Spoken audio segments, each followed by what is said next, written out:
Okay, everybody.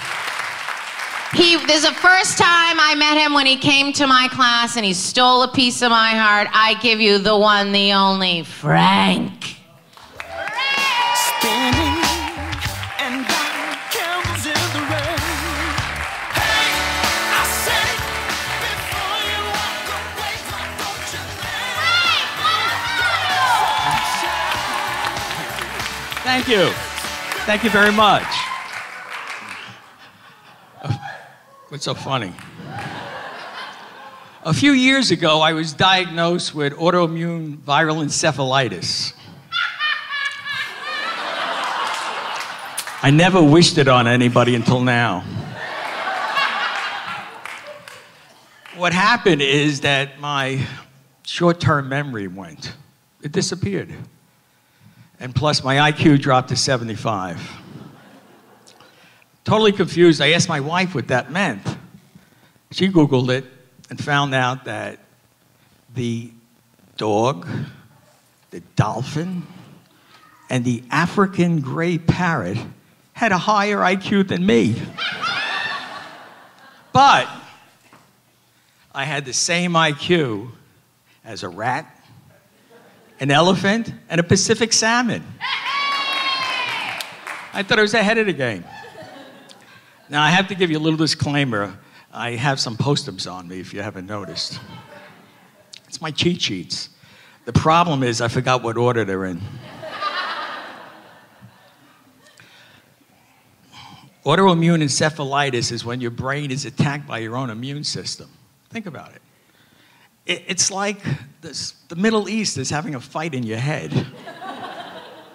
But I'm not worried, because I know our government, as soon as things settle down in the Middle East, they're going to come into my brain and deal with my shit. I try to motivate them. Every night I take an eye drop of crude oil, and I put a little bit in each ear. But seriously, I want to talk about something that's very important to me. Kale. Think about it. How the hell did kale become the new food of this generation? I don't get it. Did you ever taste it? It sucks. Well, I went in there and I Googled it. I'm going to give you 2 words who champion kale. Gwyneth Paltrow. I'm not going to let no skinny-ass bitch actress dictate to me what vegetable I eat.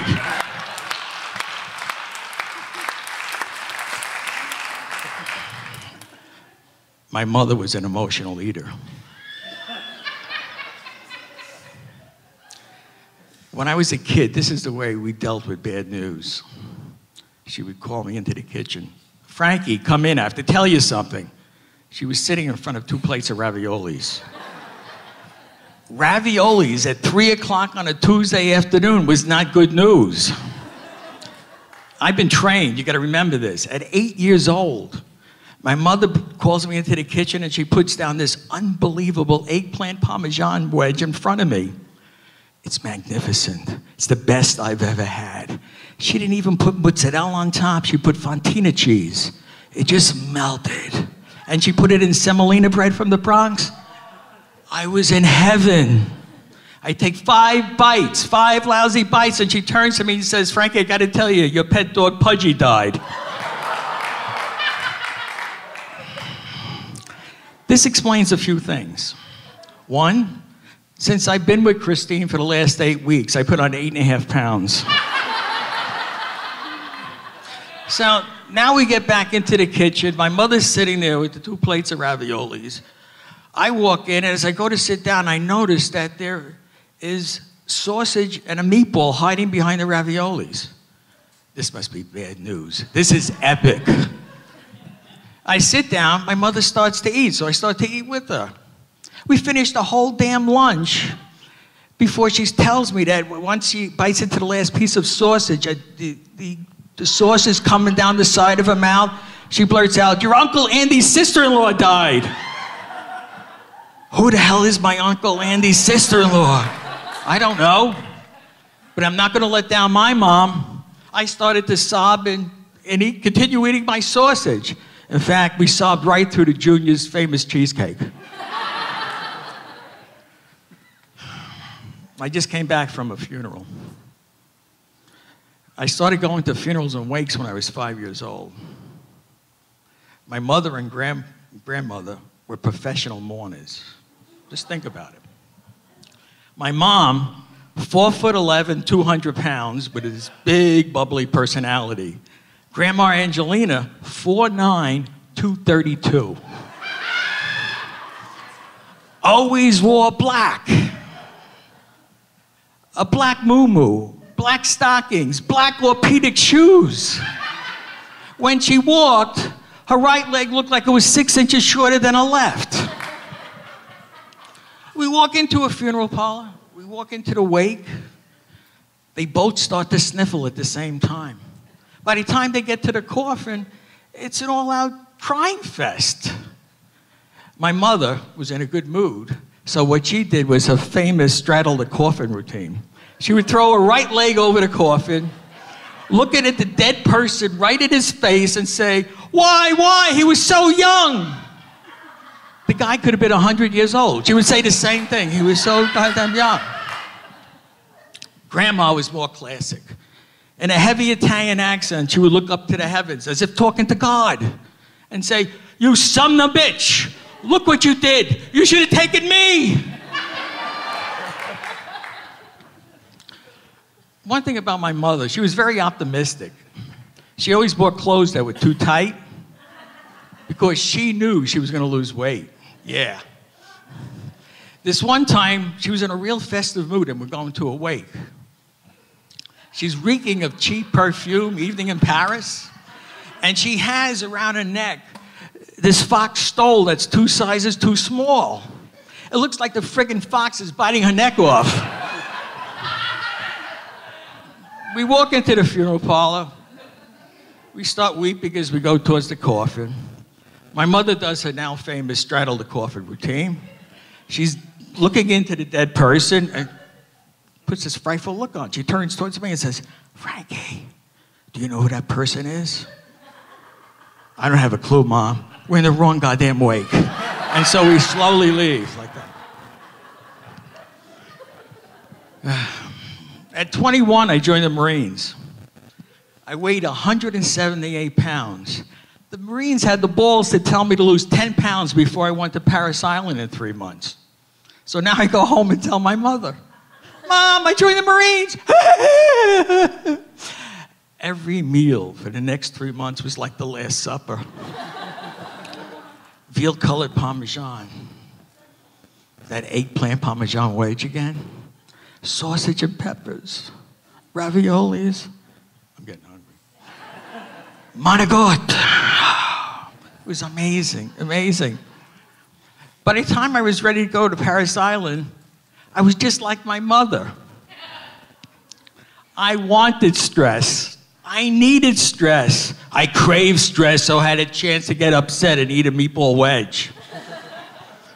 So I leave for Paris Island, I had to buy new clothes. None of my clothes fit. I show up at Paris Island weighing 217 pounds. Thanks, Mom. For 22 weeks, I was in the elephant squad on a diet.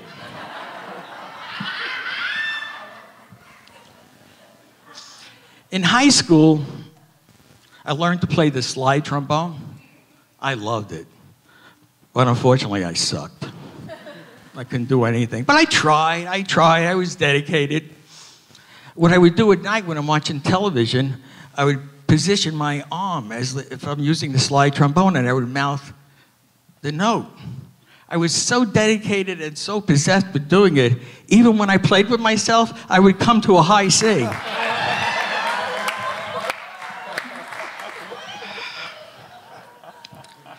want to talk about my dad. We left him alone for a while. He was kind of unique. He had a wandering eye. I don't mean physically, but I mean he just had a wandering eye. His goal in life was to make love to women. So he did what any spunky, widowed, 80-year-old, 5'2", 112-pound male would do. He checked himself into an assisted living facility next to Stu Leonard's. widowed women and food, his two passions. I knew it would happen, and it did. He found his soulmate, Olga, in the facility. Olga was a very attractive 35-year-old legless Russian hooker on welfare that qualified to live in the facility. I mean, Olga didn't even have to leave the place to find a John's. All she had to do was wheel herself into the lobby. My dad told me every third week of the month, that was a real busy time. That's when the Social Security checks came in the mail. I told Dad, hey, listen, you know, I mean, you're 80 years old. You're paying for a hooker for sex? He says, I don't pay a dime. He says, every Wednesday I drive her into the city so she could spend time with her wealthy, kinky clients. By this time, my dad had a breathing problem, so when he carried her up the steps of the brownstone, she would hold on to his oxygen tank. Then he would wait for her, carry her down, put her in the car, drive her home. Plus, she paid for the gas, tolls, and parking. I mean, it's not really a bad deal if you think about it. My dad's on his deathbed, and he could hardly talk above a whisper. He says, son, I have to tell you something. I lean in, and he says, son, I want you to do something. I said, what, Dad? He says, I want you to take a legless woman and screw her in my kitchen table. And please, do it for me. Thanks a lot. My name's Frank Murgalo, and have a great day. You were fabulous. You were so... Frank Murgalo! Show's not over yet. Show's not over yet. Does everyone have to tinkle at the same time? All right, everybody. Are you having a great time? We have a few more brave people who are fabulous and funny.